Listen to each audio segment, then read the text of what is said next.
கிறிஸ்துவுக்குள் அன்பான தேவனுடைய பிள்ளைகளே, கர்த்தராகிய இயேசுவின் நாமத்தில் மறுபடியுமாக உங்களை இந்த நாளிலே நான் வாழ்த்தி வரவேற்கிறேன். நாம் எல்லாரும் சேர்ந்து ஒரு அருமையான பாடலை பாடி நம்முடைய ஆண்டவரை துதித்தவரை மகிமைப்படுத்த போகிறோம். என் இன்ப துன்ப நேரம் நான் உம்மை சேருவே. என் இன்ப துன்ப நேரம் நான் உம்மை சேருவே. நான் நம்பிடுவே, பாரில் உம்மை சார்ந்திடுவே. என் இன்ப துன்ப நேரம் நான் உம்மை சேருவே. நான் நம்பிடும் தெய்வம் இயேசுவே, நான் என்றுமே நம்பிடுவே. நான் நம்பிடும் தெய்வம் இயேசுவே, நான் என்றுமே நம்பிடுவேன். தேவனே ராஜனே தேற்றி என்னை தாங்கிடுவார். என் இன்ப துன்ப நேரம் நான் உம்மை சேருவே. என் இன்ப துன்ப நேரம் நான் உம்மை சேருவே. நான் நம்பிடுவே, பாரில் உம்மை சார்ந்திடுவே. என் இன்ப துன்ப நேரம் நான் உம்மை சேருவே. என் இன்ப துன்ப நேரம் நான் உம்மை சேருவே. ஆண்டவரே, உமக்கு நன்றி செலுத்துகிறோம் அப்பா.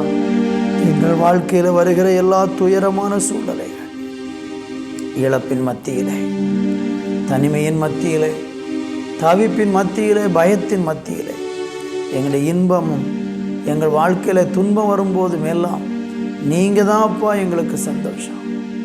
இன்பம் வரும்போதும் துன்பம் வரும்போதும் நீங்கள் இல்லாமல் நாங்கள் அதை அனுபவித்து மேற்கொண்டு ஜெயிக்க முடியாதப்பா. பாடுகள் வரும்போது சோர்ந்து போய்விடுகிறோம், தளர்ந்து போய்விடுகிறோம், சஞ்சலப்படுகிறோம், தவித்து விடுகிறோம். சில நேரங்களில் கடக்க முடியாதபடிக்கு ஜலப்பிரவாகம் எங்களுக்கு மேலே வரும்போது, இயேசுவே உம்முடைய ஆறுதலின் கரம் எங்களை தாங்குகிற நல்ல கிருபைக்காக நன்றி. யாரெல்லாம் இப்பொழுது கண்ணீரில் தவிக்கிறார்களோ, வேதனையில் சோர்ந்து போகிறார்களோ, அவங்க இருதயத்தை ஆண்டவர் தேற்றி அருமையாய் நடத்த வேண்டும் என்று செபிக்கிறேன். அப்படி செய்யும் இயேசுவின் நாமத்தில் பிதாவே, ஆமேன், ஆமேன். தேவனுடைய பிள்ளைகளே, இந்த நாளிலே வாசிக்கும்படியாக சங்கீதம் 18ஆம் சங்கீதம் 16வது வசனத்தை நான் வாசிக்கிறேன்.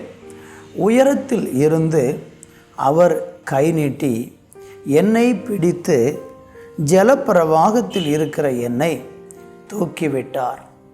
அருமையான தேவனுடைய பிள்ளைகளே, நம்முடைய விசுவாச வாழ்க்கையிலே சில நேரம் ஜலப்பிரவாகம் நம்மை மூடிக்கொள்ளுகிறது. யோபு பக்தன் தன்னுடைய வாழ்க்கையின் அனுபவத்தை 22ஆம் அதிகாரம் 11வது வசனத்தில் இப்படி சொல்லுகிறார். நீர் பார்க்கக்கூடாதபடிக்கு இருள் வந்தது, ஜலப்பிரவாகம் உம்மை மூடுகிறது.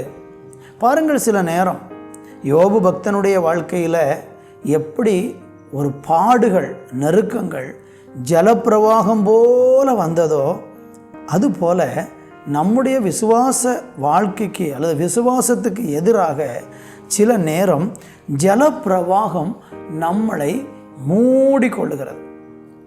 அதிலிருந்து வெளியே வருவோமா, தப்பி பிழைப்போமா என்று கூட தெரியாமல் நாம் சில நேரம் மிகவும் சோர்ந்து போய்விடுகிறோம். உங்கள் வாழ்க்கையில் எத்தனை அனுபவங்கள் இருக்குது பாருங்கள். சில நேரம் கடக்க முடியாமல் எவ்வளோ தவிக்கிறீங்க. சில நேரம் இந்த ஜலப்பிரவாகத்தை தாண்டுவதற்கு நான் என்ன செய்வது அப்படின்னு சொல்லி எத்தனை முறை நீங்கள் சோர்ந்து போகிறீங்க. ஆனால் ஆண்டவர் சொல்கிறாரு, ஜலப்பிரவாகத்திலிருந்து கை நீட்டி, உயரத்திலிருந்து கை நீட்டி என்னை பிடித்து ஜலப்பிரவாகத்திலிருந்து என்னை தூக்கி விடுகிறாராம். ஏன் எப்படி செய்கிறாரு? இன்னொரு வசனத்தை கூட உங்களுக்கு வாசிக்கிறேன். 29ஆம் சங்கீதம் 10வது வசனம் இப்படி சொல்லுகிறது, கர்த்தர் ஜலப்பிரவாகத்தின் மேல் உட்கார்ந்திருக்கிறார், கர்த்தர் என்றென்றைக்கும் ராஜாவாய் வீற்றிருக்கிறார்.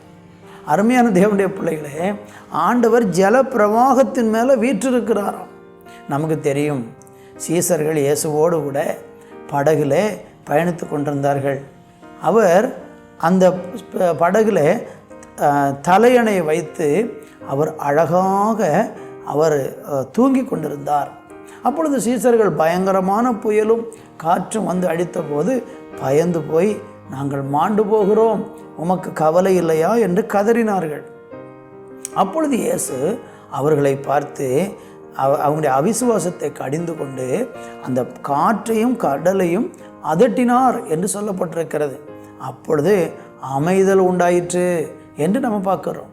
அப்படியானால் ஆண்டவர் ஜலப்பிரவாகத்தின் மேல் உட்கார்ந்திருக்கிறார். எல்லா காரியங்களுக்கும் மேலேயும் கர்த்தருக்கு அதிகாரம் இருக்கிறது. வியாதியா, அதுக்கு மேலே கர்த்தருக்கு அதிகாரம் இருக்கிறது.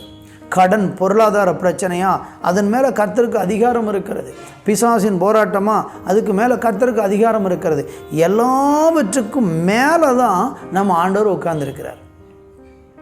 அப்போ நல்லா நீங்கள் கவனிங்க, இதை எல்லாவற்றையும் அடக்குவதற்கும் ஆளுகை செய்வதற்கும் இந்த ஜலப்பிரவாகம் வந்து நம்முடைய வாழ்க்கையை சின்ன பின்னமாக்கி போடும் விதத்தில் செயல்பட்டாலும் அதை எல்லாவற்றையும் ஆண்டவராகிய தேவன் அடக்கி போட அவர் வல்லவராக இருக்கிறார். எனவே நீங்கள் சோர்ந்து போகாதபடிக்கு ஜலப்பிரவாகம் நம்முடைய வாழ்க்கையில் வந்தாலும் ஆண்டவர் நம்மளை அதிலிருந்து தூக்கி, உயரத்திலிருந்து தூக்கி எடுத்து ஜலப்பிரவாகத்திலிருந்து அவர் என்னை தப்புவிக்க வல்லவராக இருக்கிறார் என்று விசுவாசித்து தொடர்ந்து இயேசுவை பின்பற்றுவோம். ஒரு நாளும் வெட்கப்படுத்த மாட்டார், உங்கள் கூட இருப்பார். ஜெபிக்கலாமா? நல்ல தகப்பனே, ஜலப்பிரவாகத்தில் ஆண்டவரே, எங்களை ஜலப்பிரவாகத்தில் நாங்கள் மூழ்கி போகாதபடிக்கு எங்களை கைது தூக்கி கை நீட்டி, உயரத்திலிருந்து கை நீட்டி எங்களை தூக்கி எடுக்கிற உம்முடைய நல்ல அன்பின் கிரியைகளுக்காக ஸ்தோத்திரம். ஆசீர்வதியும். இயேசுவின் நாமத்தில் பிதாவே, ஆமேன், ஆமேன்.